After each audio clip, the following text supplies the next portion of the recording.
ata var idi gözlerin emli, sifəti hüzunlu sözləri qəmli.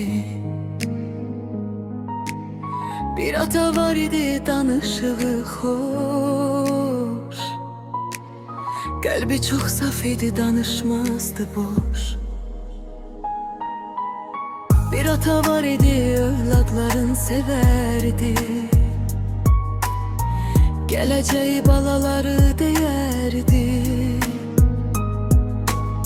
Onlar ilə sevinərdi, gülərdi.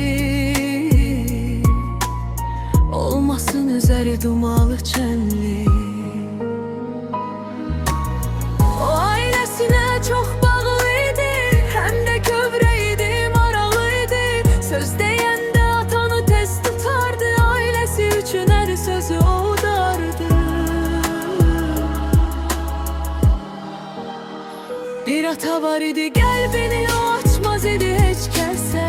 İnanmazdı dedikoduya, inanmazdı o sözə.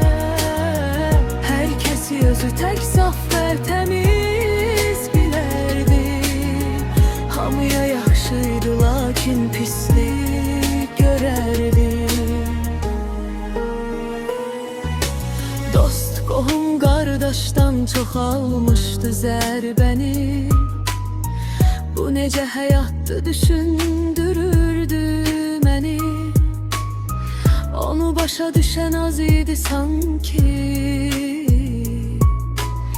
Qeybə çəkilmişdi, möcüzəydi inan ki. Yetişdi atanın çətin anları, qurudu dənizi, okeanları. Üstünə elə bir alov ələndi. Danışmayan ata artıq dilləndi. Çox çəkmişdi həyatda əziyyəti.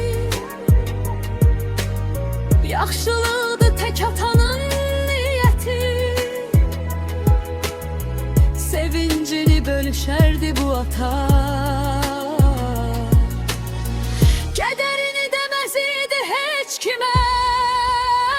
Bir gün xəstələnib seçim etdi yatağı. Yox deməyə bir dərd ortağı. Həyatı gələrək gözlərinin qarşısına, qabağına. Bir anlıq qayıtdı lap uşaqlıq çağına.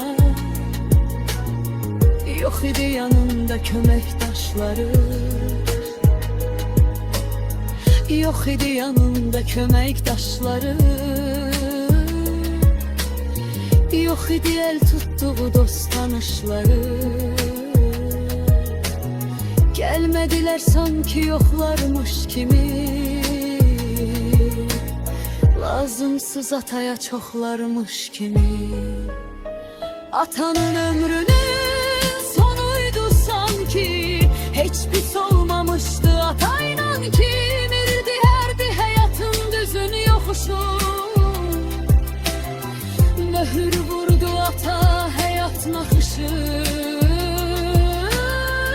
Övladların çağıraraq yanına. Bastı ürəyinə, xəstə canına. Son söz nəsihətin elədi ata. Yaxşılıqdır övladların dünyada. Heç vaxt pis olmayın dosta, qardaşa. Yaxşılıqla vur bu ömrünü başa. Nəsihət elədi qıza, oğluna. Bununla ömrü də yetişdi sona.